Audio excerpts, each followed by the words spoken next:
everyone, it's Alan Cousins here from Ulverston Golf Club and welcome to this week's episode of the Friday Fix. It's been a really busy week here at Ulverston. The sun's been out all week near enough and it's been great, people going out on the course, loads of visitors, a few visiting parties, loads of members, so it's all really good. Had quite a few lessons in as well and some club fittings, so this is a great time of year. It's nice and busy. And we've got a really good show lined up for you today, so stay tuned and enjoy. So I've actually come in on the Thursday to do this week's filming, as I'm away tomorrow. We've got a trip with some of my old friends from Bolton down playing the Belfry for a couple of days, so I'm not going to get a chance to obviously do the filming tomorrow, hence why I'm in here Thursday doing it. Obviously it's the England game tonight, so as you can see I'm being very patriotic, sporting the red shorts and the white shirt, so hopefully it can cheer them on. We've got the Dunnerhome friendly later, so we'll all be watching it after the match and that. I did actually have a green shirt kept to one side just in case Wales qualified, but fortunately that's going to have to go in the wardrobe for another 4 years now, so hopefully next time round they can qualify, can dig the green shirt out and then get supporting Wales a bit as well. But don't forget, we've got the promotion where every match that England are playing in this World Cup will be 10% off any stock items. So we had loads of people in on Sunday taking advantage of that offer. So like I said, on them days where England are playing, get yourself down, you'll grab some bargains. Okay, we've also got an Improver of the Week award that we're going to start introducing in each episode, which is basically, we do plenty of lessons every week, so I'm going to nominate someone who's obviously hit the goals as fast as they can and had the best success in the lessons. And this week's Improver of the Week is going to go to Nick Beach, who with a couple of little changes, literally we altered the grip a little bit on the stance, gave him one fairly basic swing thought.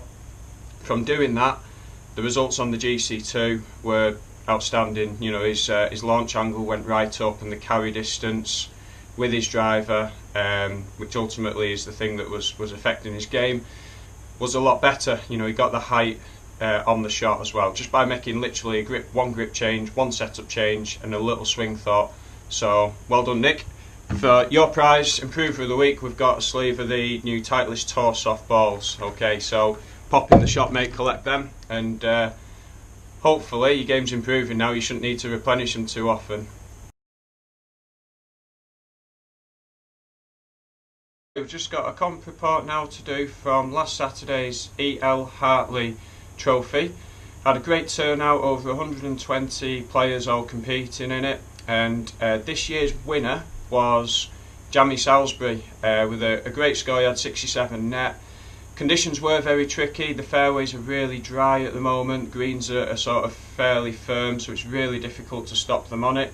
And the wind was blowing on Saturday as well, so really difficult conditions. So well done, Jamie, puts a lot of hard work in. You'd often see him down on the range most evenings with his grandson as well, Jack, who's just started. So well done, it's good to see you get a result from it all. The first division winner was George Ambrose, so well done to George again, he's having a good season. And Ian McBride won the second division. The third division winner was Trevor Thistlethwaite, again he's just joined us this year, had a few lessons, so it's good to see all the hard work paying off there too. So really well done, fellas, keep up the good work. A bit of advice on what is good to eat and drink out on the golf course, especially with this weather we've got at the moment. It's baking hot.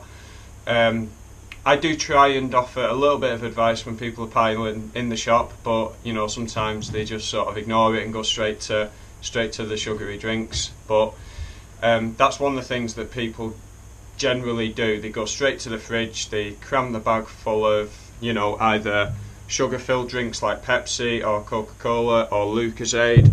For that matter, a lot of people think Lucozade, because it's a sports drink, they think it's going to be perfect for the golf, but there is a high sugar amount in there. So with these drinks, Pepsi, Coca-Cola, Lucozade for example, the high amount of sugar intake that you'll give your body when you do drink that out on the course will last 5 to 10 minutes at most. So in a round of golf where you're out in the heat for 4.5 hours, a 10-minute burst it's only going to cover 2 or 3 shots most, you know, at the very most. So a little bit of advice I could give you is definitely get plenty more water.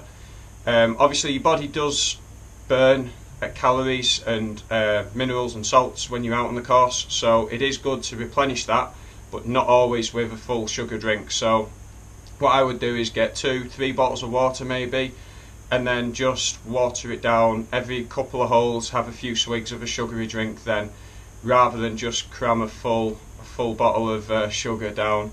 It's not the best way to keep your concentration levels going, because what will happen is when you get the sugar intake, your energy levels will go really high for a bit and then they'll drop right down low. Okay, so it's really important you do keep hydrated with water.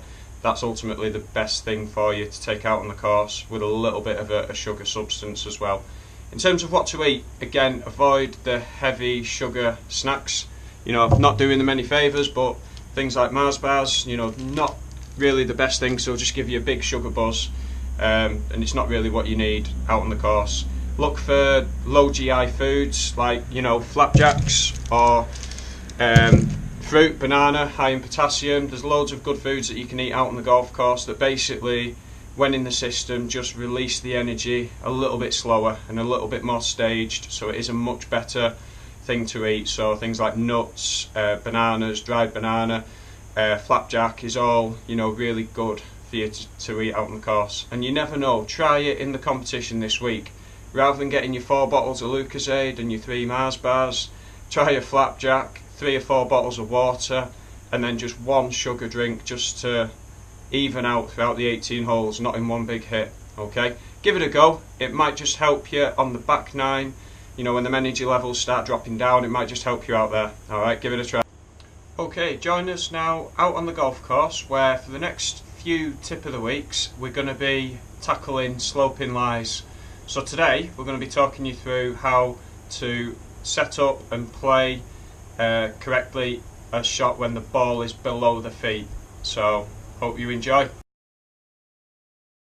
So for this week's tip of the week, we're going to be tackling how you can successfully play a shot when the ball is below the feet. Okay, so generally when this happens, it causes the body to just lean forwards a little bit more than it normally would do, obviously to get the club level to the ball. Because the body's leaning forwards more, it makes it harder to turn, so the arms tend to swing more in an up and down type of movement, which generally will create a little bit more fade on the shot. It will go from left to right. Okay, so that's something to bear in mind when you're taking your aim. Okay, allow, you know, for a little bit of left to right on the shot. Another thing that can quite often happen as well is the strike is quite difficult because the ball is a bit further away than from you. So a good thing to do is just grip a little bit higher up the club to, you know, make sure it allows you to get underneath and still maintain a good strike. Also place it a bit further back in the stance. So they're the 3 main things really that you need to consider.